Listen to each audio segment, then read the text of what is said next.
tayo ay mga kaani sa Iglesia ni Cristo.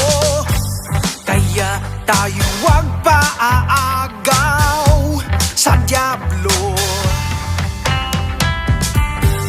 Kailangan maging matapang, kailangan maging malakas sa mga pagsubok sa ating buhay. Tayo ay magtagumpay sa mga pangako ng Diyos. Manindigan, hawak niya tayo at kanyang kamay.